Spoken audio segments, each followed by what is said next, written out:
Welcome to Lead Live, reminding you of your personal genius and how you think in order to actualize what you desire.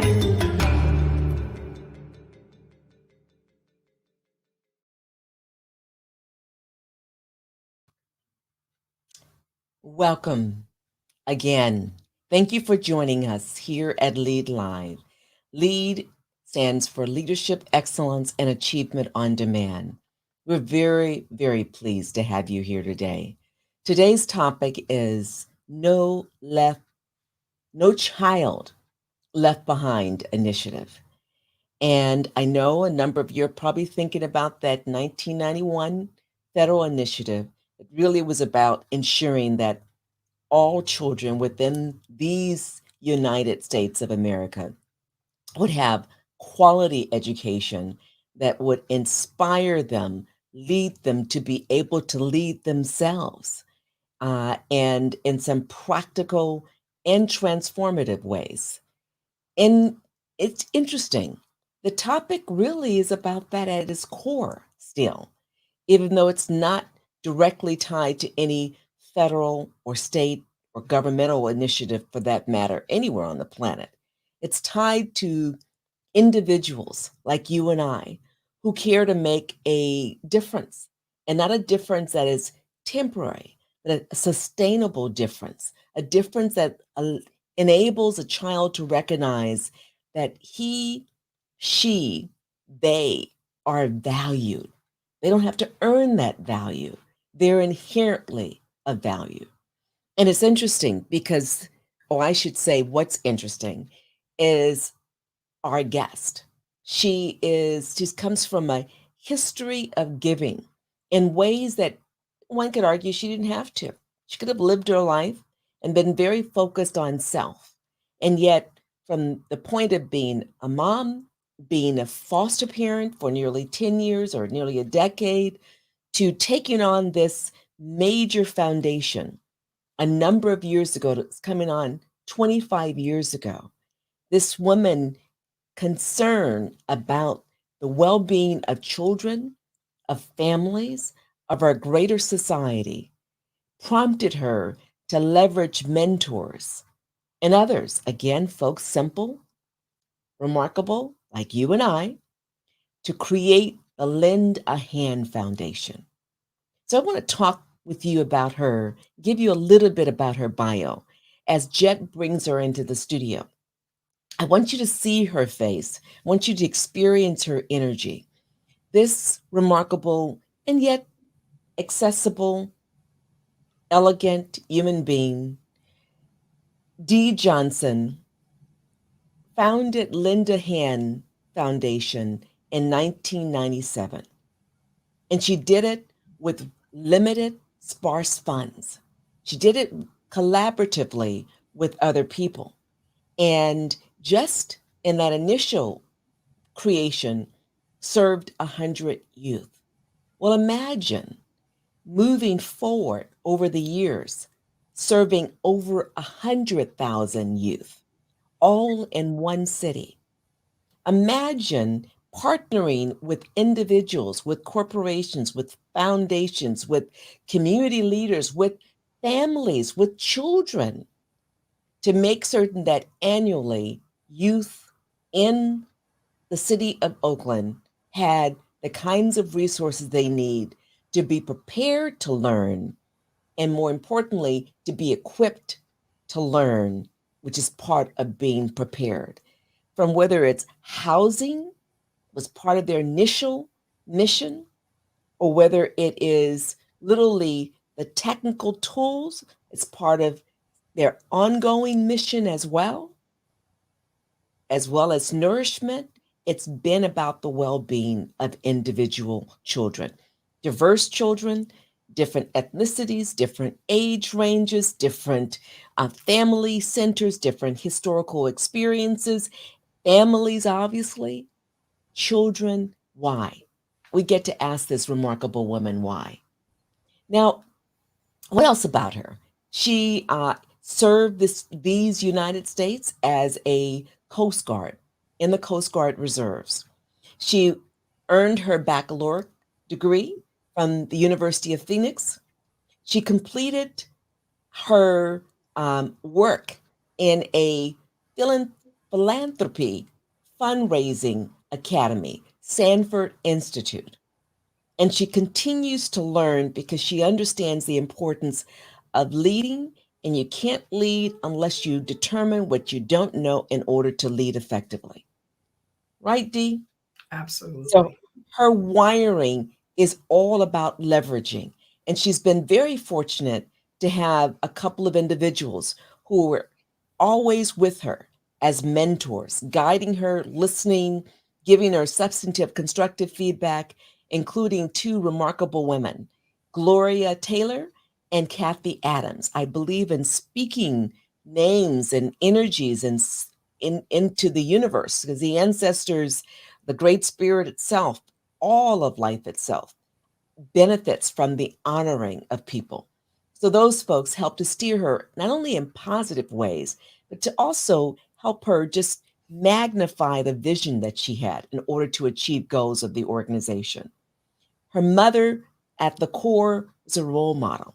Her mother is no longer with us physically. She transitioned some years ago. She taught her at an early age the importance of giving. And giving is what this woman is all about. And in part for that, she's received a number of awards, including the Jefferson Award in 2012. She went beyond that and she authored Facing the Nonprofit Blues, Turning Lives, another way of influencing, empowering, transforming, supporting lives. So I could say more, and yet again, I am honored that you're here because of her. So we want to hear from you, Dee. Welcome. Wow. That was beautiful. Thank you so much, Dr. Webb. Thank you so much It's for my honor. allowing me to be here to speak today, to share our story. This is just truly an honor, and I am so humble. I thank you. Mm. Mm. Well, I think a number of members of the audience over the year have experienced my being humbled by our guest, and I am no less so with you. I've had an opportunity to observe you. I have an opportunity to be on a board with you, community board, and the pandemic really interrupted everything, so we could no longer really meet and gather and honor women across the region. And yet we're doing it, right, in our own respective ways through their That's children, through other endeavors we're engaged in. So it's an honor to have you here, really. Thank you so much. Thank you. Tell us something that most folks would not know about UD. Hmm. You wouldn't find in social media. Well, let's see here. We can go all the way back. You mentioned that my mom taught me at a very early age about giving, no matter how little we had, and definitely we had little. And so my mother was always giving, my grandmother, etc. I remember someone pulling up in front of the house and pushing this person out on the ground, and my grandmother running, getting a blanket, going out there. And I'm saying, Mom, be careful, be careful. Oh, no, it's going to be okay. And another story where a lady wasn't able to take care of her child.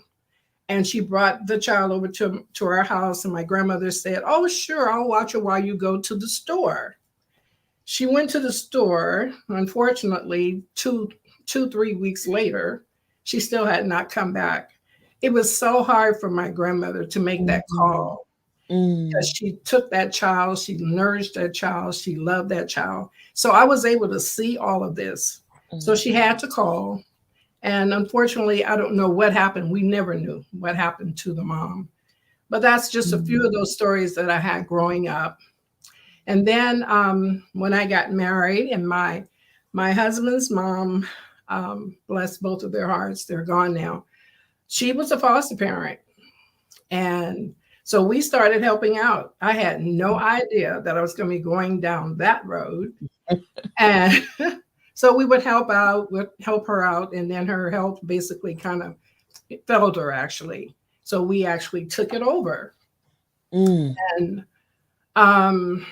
many years of seeing children coming in, the circumstances, it was just really, I wanted to take all the kids, all of them. I just wanted to keep them all, but of course I couldn't do that. So I was an Alameda County foster parent for over 9 years. And then in 1996, I had the unfortunate illness of lung cancer. So my spiritual being said, obviously God left me here for a reason.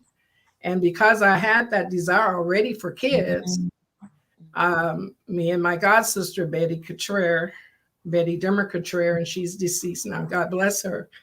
We started going to different meetings and checking out what was going on in the community, and met Betty Berry, who was Keith Carson's assistant. She introduced us to her daughter, who was working at the Henry Robinson Multi-Service Center. So that's where we started, with fish fries, raffles, etc., just to give out 100 Easter baskets. That's all we thought we were going to do. That's all we knew to do at that particular time.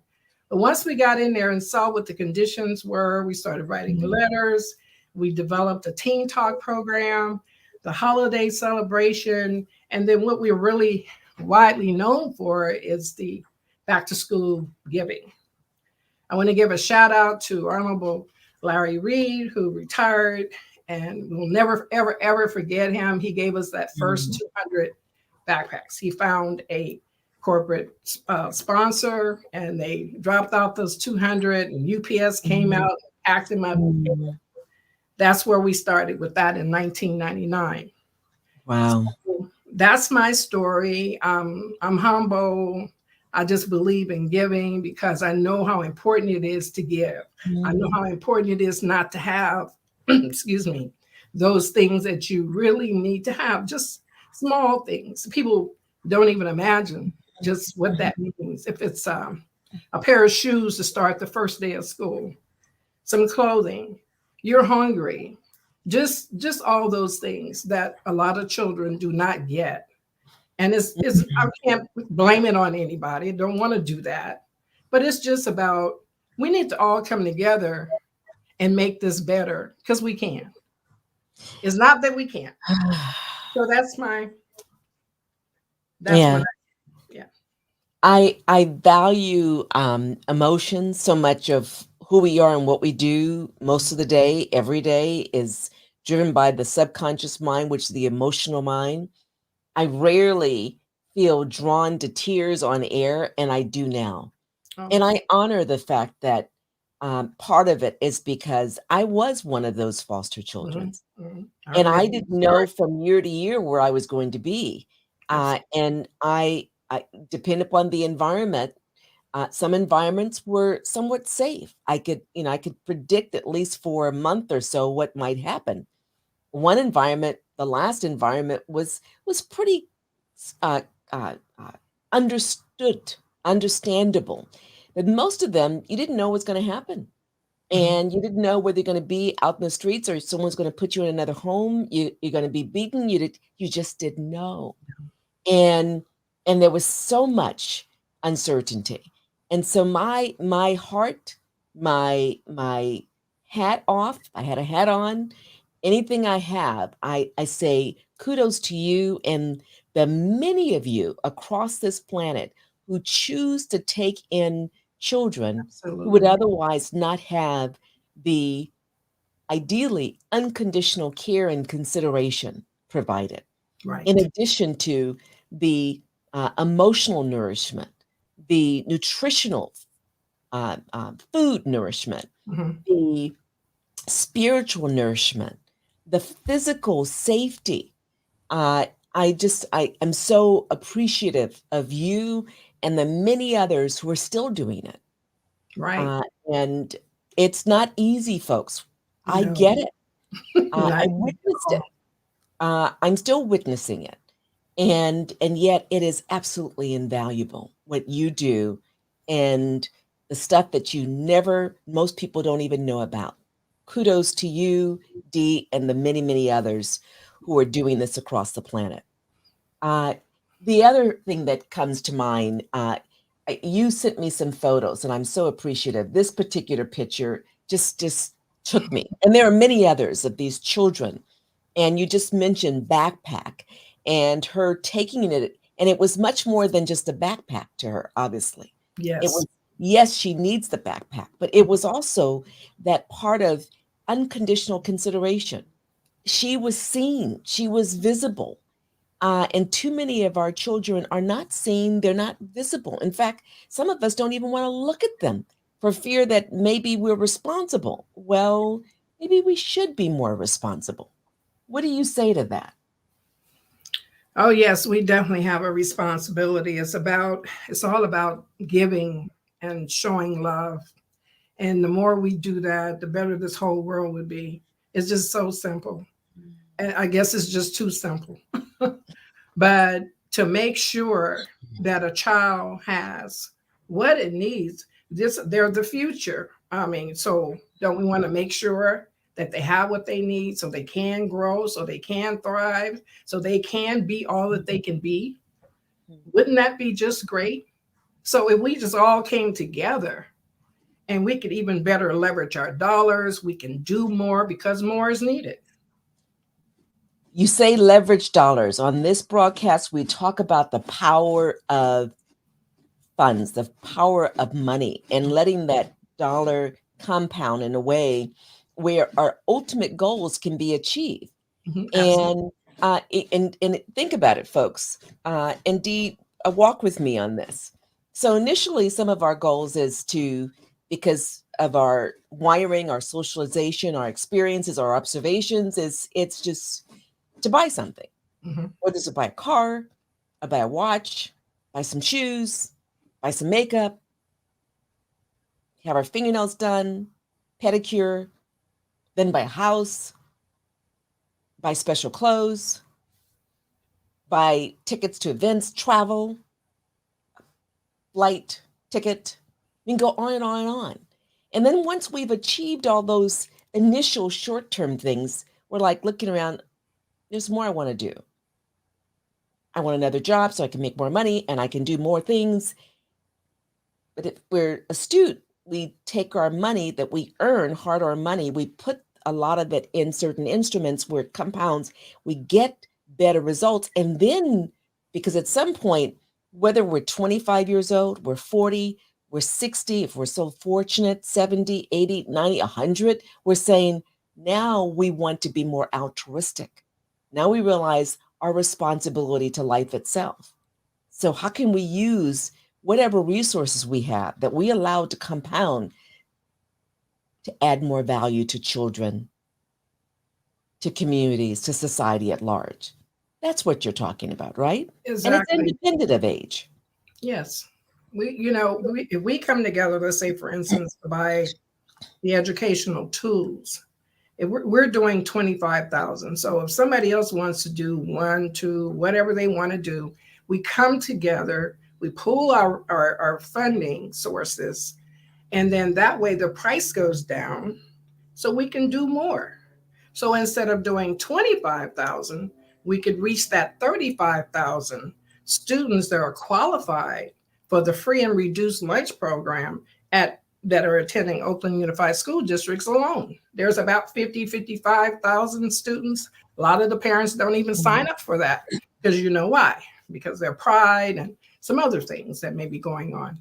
So if we Let's stop there for a moment. Let's speak to that pride stuff. Okay. There are a lot of folks who are in need, and they're across the ethnic spectrum. Absolutely. And let me just be very clear. On this broadcast, and humbly speaking, there's only one race. There's a human race. There are different ethnicities, different beautiful colors of the skin, different cultural experiences, but yet there's only one race. And when we recognize that we can address the needs of all 35,000, what we want to do is encourage those of you who are looking, who have family or acquaintances or know of people who will not sign up because they don't want to be known as poor, being in need, right? Or in economic need. And yet they benefit from the resources that the community wants to give to them. So I want to encourage people, as someone who had to take advantage of resources when there were supposedly none available to me. Yes. Leverage them to build your capacity. Yes. If you start from nothing and you only seek nothing, guess where you stay? Dee, go for it. Wow. That is what do I say? It's not hard. We can do this. We can make sure that the 35,000, 50, whatever the number is, look at our society. Look at, it's a rich community. We have all this wealth. And if we just gave whatever amount, I mean, $5, no amount is too small to make this happen. And then kind of sit down at the table and let's say, all right, there's 2 schools in the area in which I generally support. And we're not trying to tell anybody to do anything different than what they do. But think about those 2 schools that may have 200, 300, 500 students. Wow, that's 1,000 right there. And then we do 25,000, or you join us to do 25,000. We can reach those numbers. We don't want to just do it for next year in honor of our 25th year anniversary. We want this to continue, because it should continue, and it can continue if we all come together. You know what they say, the little chiefs, the big chiefs, and everybody who has whatever they have, and pull these resources together. And it doesn't necessarily have to always be about money either. Maybe you have a store where you can provide the products. So the $500,000 that we have to raise will cover the products. It will cover hiring a fulfillment company, because trust me, when we put together those 9,100 backpacks out there, that was a lot of work. And some of us are a little seasoned, so we need to get, we come up with a different idea so we can make this happen. We don't want to say, oh, we can't do it anymore because whatever. But so we're hiring a fulfillment company, and then there's the transportation costs, because we got to get it from the fulfillment company. I think it's going to be in LA to Oakland. And then from there, more transportation, because that could be 40, 50 or more schools that we need to get those supplies to by the end of July 2022. So in October, well, actually December, we need to make a very good down payment, probably around $200,000. And we know this can happen. If we had 10 corporations to give us $50,000, and yes, I'm dreaming, I'm always dreaming. I'm always thinking. Sometimes I wake up at 3 o'clock in the morning because I have an idea. Oh yeah, and that's why you've been successful, because you start with that dream. Absolutely. It becomes a vision that's operationalized in terms of measurable goals, and then you take action, you partner, and voila. Absolutely. Mm-hmm. And people know. Some people will probably say, well, just go ahead and give her what she wants, because she's not going to stop. No, that's true. I do send out a lot of emails. And now I finally learned how to do a scheduled send. I know everybody's probably really happy. They're not getting those emails early in the morning. So I said, oh, no, I'll do this at 9 or 10 or whatever. And then I'm just saying, you know what? All right. So there's not 10 corporations. There's not 25 businesses that can help us. So all we have to do is reach out to all of our friends and family and associate churches, sororities, fraternities, and just look at that power. If you just can imagine all of us coming together and making this happen and making it sustainable so it can go on and on past Linda Hand and everybody else, so that our children will always have their needs met. And I think the operative word for me is sustainability. Mm-hmm. You said make it sustainable. And the question is how to go from what you've done historically. And this is a rhetorical question. I'm not asking you to answer it right now. Okay. I just want people to think big for themselves and their organization. They're listening to you. And some folks are learning some things.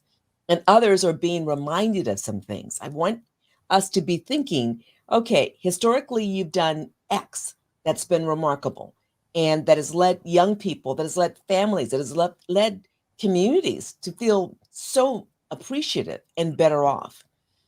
And the school environments to know that the young people have what they need to facilitate their learning. So they're less concerned about people not being equipped. I want to come back to that in a second. And yet, how can you take it to the next level where you're not concerned about every year trying to raise a lot of money?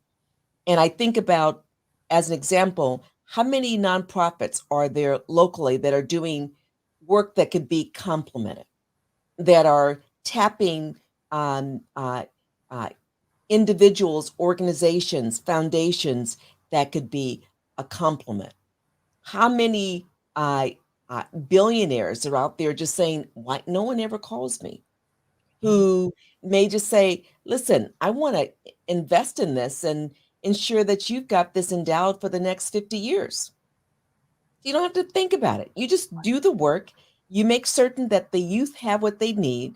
And then there's another set of partners. And what they're about is helping the families get to a place where they're financially not only in a healthier space, and many of them may be doing okay, surviving, but they're doing more later because of the foundation that the organizations that have organized around you are saying, let's make certain that they can thrive in the future, meaning experience financial freedom. Right. One thing that most people don't know, Dee, and it's stated and it's so factually true, and numerically we can show people the math. You don't have to be a millionaire to make $1 million. In fact, depending upon where you're at on the planet, and certainly even in this country, you can be earning $50,000 a year as one example, which may be considered to be a lot of money or very little money. In the Bay Area, it's not considered to be a lot of money, unfortunately, but even in the Bay Area, you could earn $50,000. And within 20 or 40 years with the right instrument, you could have $1 million in your account. Most people don't know that, Dee. Sure. So the intergenerational experiences that our youth are part of right now can shift on a dime. And it's our responsibility to work with you and other organizations to help it shift. Absolutely. So I'm going to come back there. But before we do, we had some questions, and I want people to get even more. We're going to go a little bit deeper, folks. So when you say no child left behind as part of the initiative, what do you mean by that? Well, for example, providing 9,100 backpacks and actually 108, because from the beginning to now, and seeing, even though that was just a little drop in the bucket, of course, of what is really needed, but to know that there's a lot of activity going around with the back to school drives and all, and still we got many phone calls after July 31st. We were involved in so many different after the fact giving, and we were happy to do it, but we had to continue to raise funds. And for us, that's a little difficult, but we made it happen.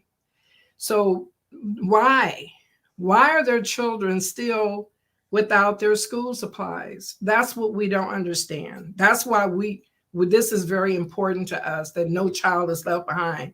There should not be. We find there's duplications. We find that some kids can't get to for A to B to C to D to whatever, wherever this drive is happening or that drive. That's why we put a lot of emphasis on, if you're covering a certain area and there's a couple of schools, focus on that. I mean, if it's doing bake sales or raffles and fish fries like we had to do in the beginning, you can still go back to the basics. You could just ask your friends. You can do all of that. So it's so important for a child to have their needs met, not just school supplies, but clothing, food. We actually also provided some school supplies. I think we did 10 to 20 or something like that for families who reached out to us saying, can you help buy some school clothes? And we did that. And there's more. It's just so many different needs that all kind of comes together. Because if you're sitting in a classroom, you have soiled clothes on, you haven't had anything to eat, and then they're telling you to pay attention. You need to pay attention. You don't have your supplies, you're hungry, soiled clothes, everybody's looking at you. Duh. That's just unacceptable. I think it's just I just can't get with it. It's just And yet disheartening. It's disheartening that this is going on. So your mission was and still is to enhance the quality of the lives of youth Children, and families. Youth and families. It has not changed. Simple, direct, and let's go to the next question. Why the gap exists in meeting the needs of youth in such a rich society? Now that's a question I can't answer. I don't. Why? That's my question. Why is it? It just seems like why can't we come together and bridge these gaps? Why can't we do that? It's hard for me to answer that question. And maybe that's something I need to really think about and answer at another date. But maybe you have the answer. I don't have a full answer. I have an opinion. Okay. I have a strong opinion. Okay. And it's born out of observations, out of readings, out of experiences. And you probably have a lot more that you are being careful to only say what you thought fully about. And I honor that. But let me tell you something. We have tremendous capacity across this planet as human beings. We're not, even the so-called genius in a particular area is not using her or his full capacity. And we don't even know what that is. I remember talking to a doctor friend and I said, what would it look like if humans were experiencing full capacity? And she looked at me and she says, we'd probably looking at an alien civilization. We'd be freaked out. We wouldn't understand the self that we would be observing. And I want us to get there, not, whenever, but I want us to get there sooner than later, which means I want us to understand our capacity and rise to that capacity. Because I think in that capacity, all of a sudden, we will begin to remember what our spirits know, what the essence of us knows. We came from, we're going back to, and we're part of the same essence. That's one, that we're really one. And we cannot live on this planet or anywhere in life itself without the other. We are social beings by design, and we require each other by design. So that's one fundamental. And thus your work is honoring the nature of us as human beings, the team of you. The other is that these parents, whoever they are, whether they're in the child's life or not, and too many are not, but even those who are in the child's life need to understand their capacity to build the assets. So that's not even an issue. They have the wherewithal to provide for their children. So what's the issue? Why don't they have the assets? Well, I would argue that it's a long legacy, but not necessarily historical legacy, but it's a more recent 100-year or 500-year or whatever legacy. And when you read a lot, when you observe, when you look at, old, more original text, as opposed to someone's description of something that's a description of someone else's description of something, then you get to the fact you've realized that, Black folks have been wealthy for eons all over the planet. Right. Latino folks have been wealthy for eons over the planet. Native folks have been wealthy for eons over the planet. Europeans have been wealthy for eons over the planet. Pacific Islanders, Asians have been wealthy for so this sense that somehow because of slavery, that's where we began and end, or because of these things of, building the railroad tracks and Asians being regulated to certain roles, that's where their history begins, or the internment camps for Jews, or the internment camps for Japanese, or the brazen way that Eastern Europeans were treated. That's their history. Our history far exceeds any of that stuff. That's temporary. Mhm. More powerful is our vision. We can envision something that actually transforms things in an instant or over time. And I choose to be with you and envision that our families can be sufficiently financially free to ensure that children have what they need. Absolutely. And that's part of that overarching vision that your organization has been about. So I don't have the full answer, but I'm raising the questions so that more people, especially young folks, come up with the answers and leverage us to provide some of the tools. Then they're going to be creating tools that we are not even familiar with, right? Absolutely. Absolutely. I want to honor Angela, who writes, Lend a Hand Foundation is a great way to help the community. Dee Johnson will put your dollars to use helping those children in need. Donate! Thank you, Exclamation Angela. mark. Thank you, Angela. And then Wanda, who you definitely know, member of your board, writes, Angela Moore, I truly agree. We must continue to support. The Lend a Hand Foundation is extremely awesome as help as has been given and will continue. Everyone, please provide support in your own unique ways. I paraphrase that. I hope you don't mind, Wanda. Thank I you. really appreciate both of them. Let's Yeah. go to the next question. When we talked, you talked about the impact of the pandemic.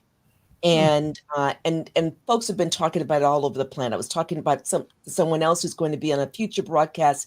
He's worked with international organizations, and they've been studying the economic returns or the lack thereof with UNESCO and other kinds of entities investing in so-called third world countries. I say so-called for emphasis added.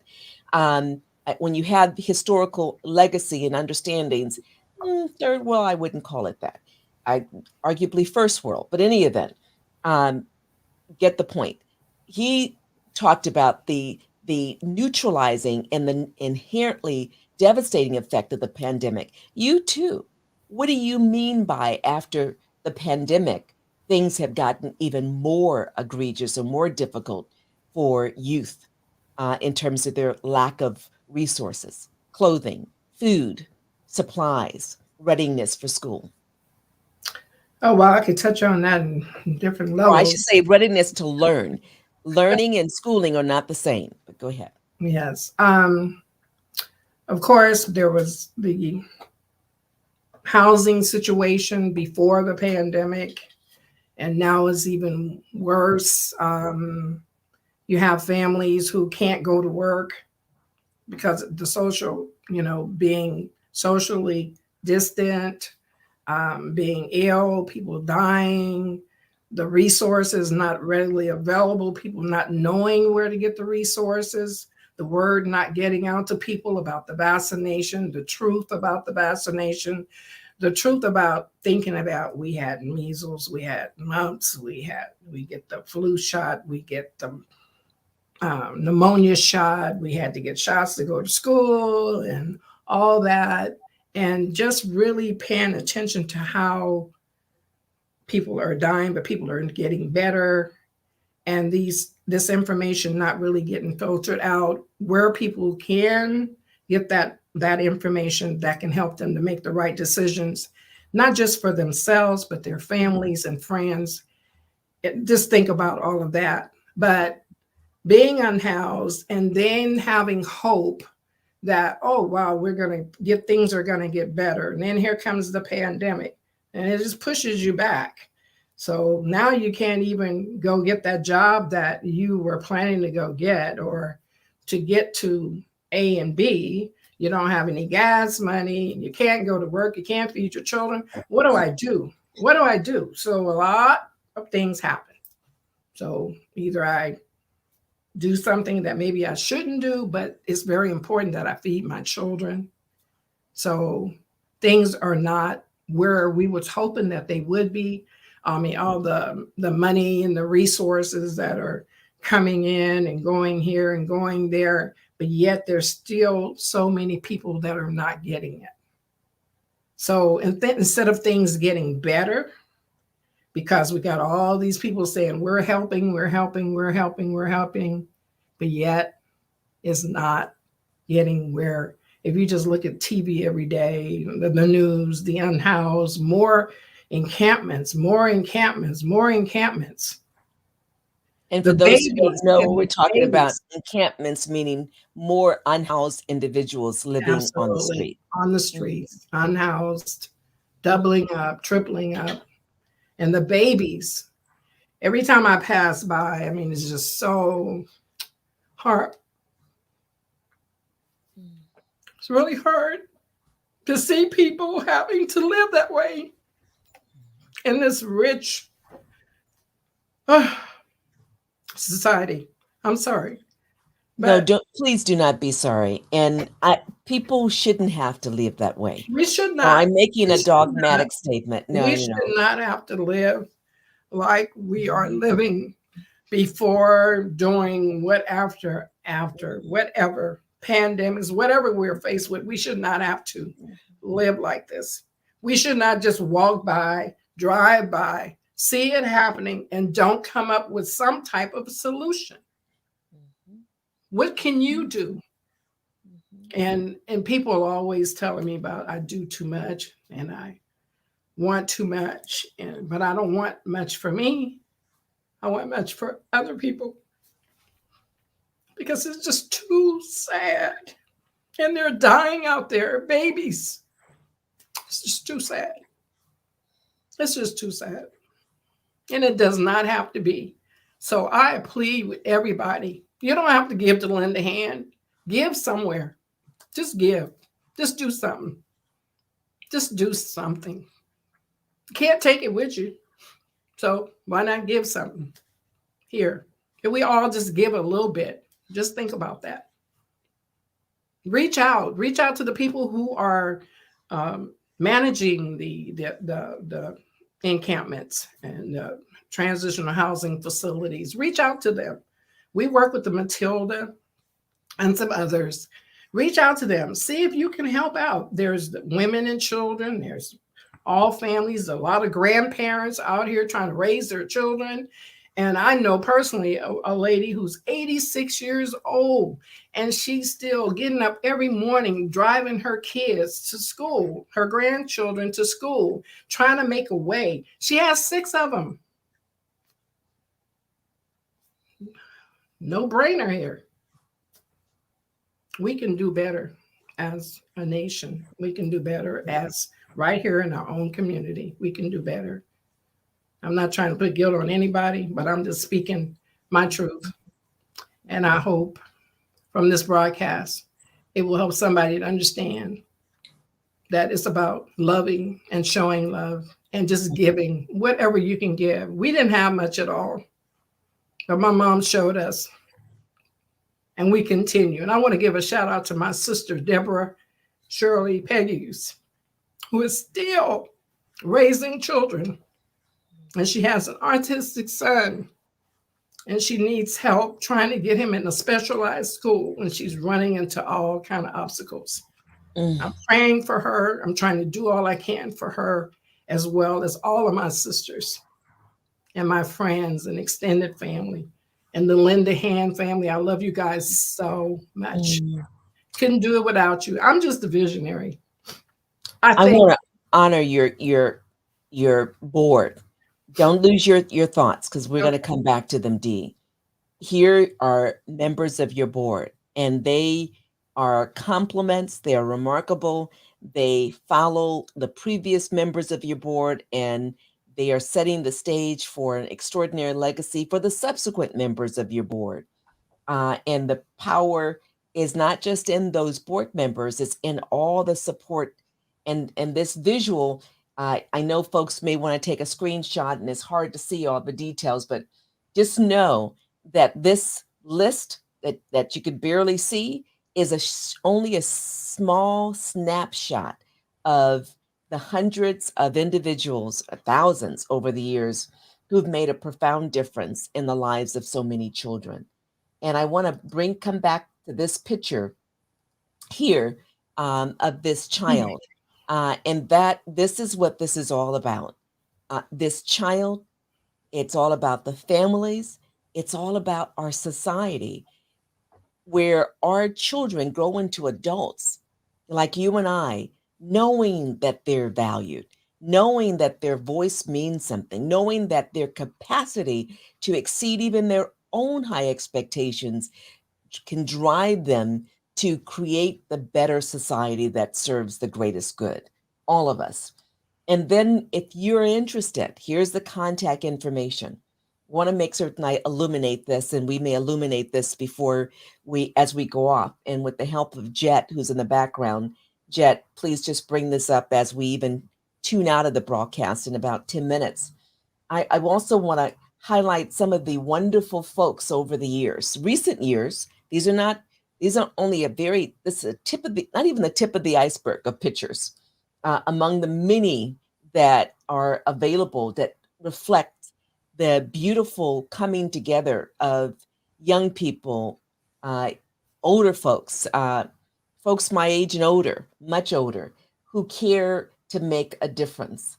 And you see, whether it's indoors or doing COVID outdoors, people wearing masks, being appropriately vaccinated, and being closer in distance, but honoring the realities right now. They're still working because it's all about making a difference for young people.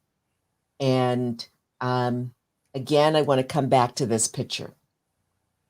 So I want to say something to you, Dee, as you were talking about us, each one of us being the answer, being the solution, whether we're an organization, whether we're part of an organization, whether we are leading a family, a community center, or a foundation, that your cries, as you reflected on, as you thought about it, as you recall, is powerful.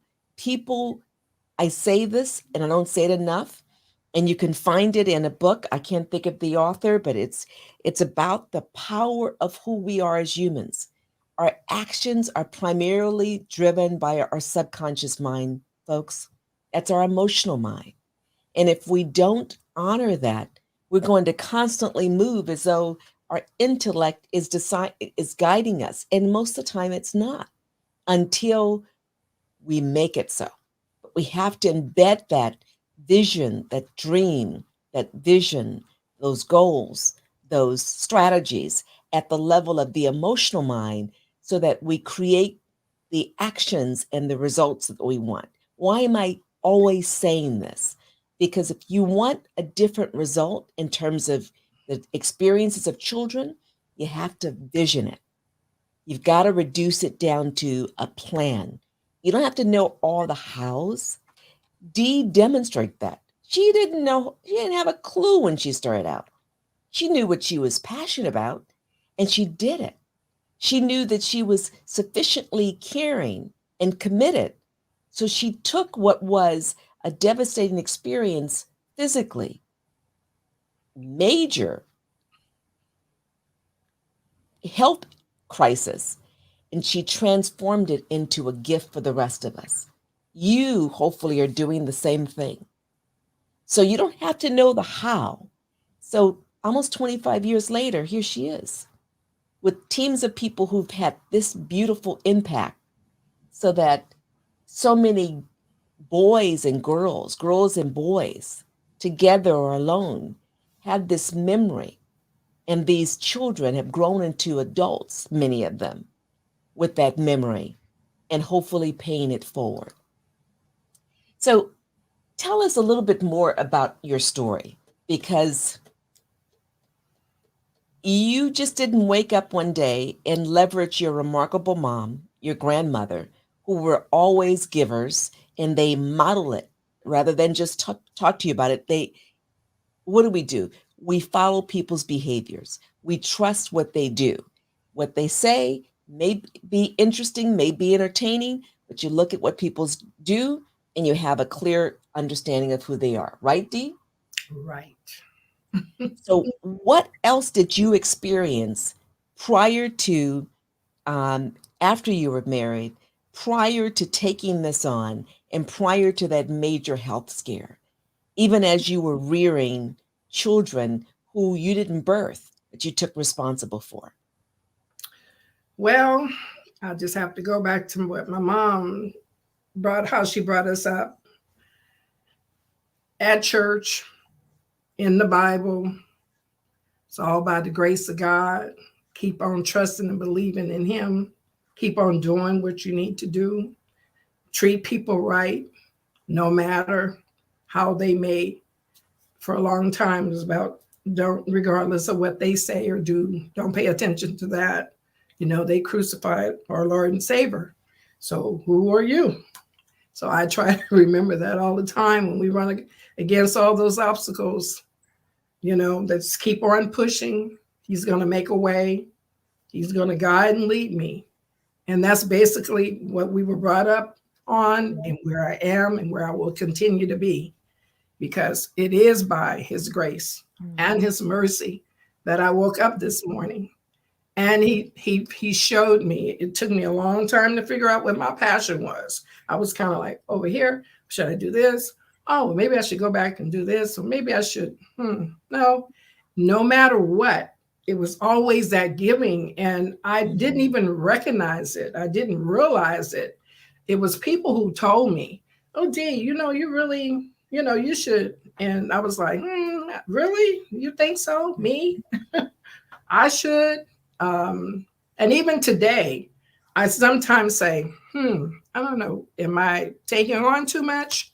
What am I doing? Should I go in another direction with this? And I reach out my dear Gloria Taylor and Kathy Adams and many of the others, Barbara Taylor, and I talk about it. I throw it out there to them. And then they'll, Dee, yes, go for it. You should do it. Or if they'll say, no, don't go that way. Maybe you should go this way. And I listen to them. I process it. And in my mind, I'm saying, we can make this happen. If we started in 1997 with 100 Easter baskets, nobody knew us. Nobody knew who we were, where we came from, what we were about. People trusted us. Sandra Andrews brought in Barbara Lee, and therefore UPS and Wells Fargo and all these Safeway, Kaiser, all these beautiful people came together to talk about what Linda Hand was doing and to help us up. Mom Green, Lord have mercy, bless her heart. She brought the fire department out.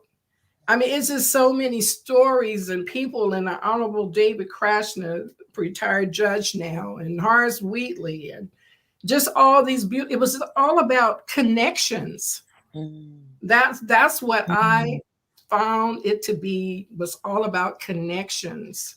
And I met you, and then here I am. So that's how we can make this just continue to grow, is finding those right connections, and they're out there, and I know they are.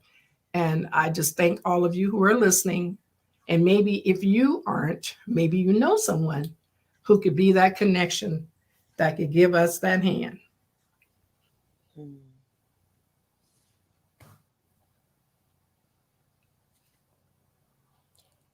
My gratitude to you, Dee. That's all I know, is to just keep on pushing until the Lord says, that's enough. You've done your deed.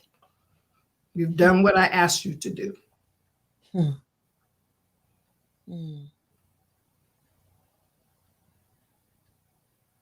So I can't just keep on like, oh, let's just give them this. Let's give them. No, they need more. Let's give them more. Let's do this. We can do this. I'm proud of I can you. do it. We can do it. Oh, God. Thank you so much. The kernels that you shared are invaluable. However you conveyed it, people get, I believe, the power of being open, the power of being coachable, the power of partnerships, the power of listening to understand, being patient with yourself, being driven by your passion and a broad vision, operationalizing that vision into a mission, and taking action and not wavering, staying focused. 25 years is no small feat. So my last question is, how did you stay focused over these years when you could have perhaps easily just said, enough already? One thing that really comes to mind is just the joy of seeing children getting their supplies and being in a room with a bunch of young ladies, not sure which way and what's happening, and hiring a coach to teach them how to model and to get self-esteem, and taking them on excursions and getting feedback, and families calling and saying, we really appreciate you. We thank you so much. Do you know what this means, what it meant? My child wasn't able to go to school, and you guys helped him to get the tools he needed, pay for his books for college, pay the registration fees, and we have our scholarship program. We have our Joy of Giving that we do every December, and we work strictly with families that are in transitional housing facilities and others that are in need. And we do a big holiday celebration where Santa comes and they take pictures, and we have a meal. And because the pandemic, we weren't able to do it that way, so we shifted like others had to do. And we did drive your car in, here's your gift card, here's your bags. And we personalized the kids. We did a wish list. We allowed the kids to come up with 3 wishes. And then we packed those bags, and we just, all of December, we're really, really busy. It is so much joy when that room is filled with all these families, and they're looking at you, and they have these big smiles. They're crying. They're happy that their kids are going to be able to get something for the holidays because they're not able to. And then we also try to give the families something as well to take back. And it's just the joy. That's what drives me. It drives me, sometimes probably driving other people crazy, especially the board and the advisory board and the volunteers. And say, no, that bag does not have enough in it. Put some more stuff in it. So that's it. That's it. Joy. Another one of your board members writes, I have been fortunate enough to serve under both Dee and Dr. Webb. It's an honor. Carolyn is an extraordinary counselor, but more importantly, an absolutely beautiful, inside out human being. She writes, your leadership styles are similar in that you bring out the best in us, and we are inspired to give and do more. Thank you. Thank you, Carolyn. Gratitude to you, Carolyn. You see yourself. That feels so good to know that others are inspired by what we do. And we hope others will be. Wow. Well, on that note, I got to say, I am touched and so honored to have you here and to give. And I thank all of you for viewing. And do you want to have any closing words you'd like to share, Dee? I would like for everyone to just give yourselves a big hug. Love yourselves. And do the self-care, which I'm really, really learning how to do. And just be a blessing to someone else. and take care of yourself and be safe. Wow. I want to add to it, not that it needs to be added. When you are a blessing to someone else, what Dee talked about, the joy, oh my God, it's priceless. No one even knows you may be experiencing that joy. But that's not the point. The point is you get to bounce home. You get to sit down giggly. You get to open your book. You get to watch. You get to be so overwhelmed by the joy. And that's the gift. The other is a reminder for those of you who need something to complement you, to get you out of any kind of depressive state that's even a moment. Do something for someone else. Mhm. Wow. Absolutely. You will not know what the heck happened. That's That's right. the gift of giving. That is. Thank you, Dr. Webb. And a shout out to my family and friends and all of Linda Hand Foundation members and supporters. We thank you, we love you, and God bless. Thank you, Wanda. She writes, thank you, Dr. Webb and Linda Hand Foundation D. Thank Love you. you. Honor. Thank you. And thank you so much. So, Jack, can you put that last slide slide up so we can close out with that? Folks, we'll see you next week here every week on Wednesday, 12 Pacific Standard Time, 12 noon that is, and 3 p.m. Eastern Standard Time. And wherever you are across the planet, if you're like Jet in the Philippines, early in the morning, very early, 4 o'clock.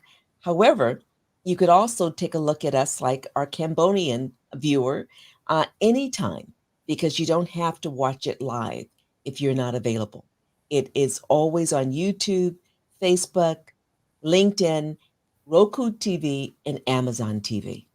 Thank you for joining us and being part of the Lead Live audience. Thank you Be so safe much. and be well. Yes.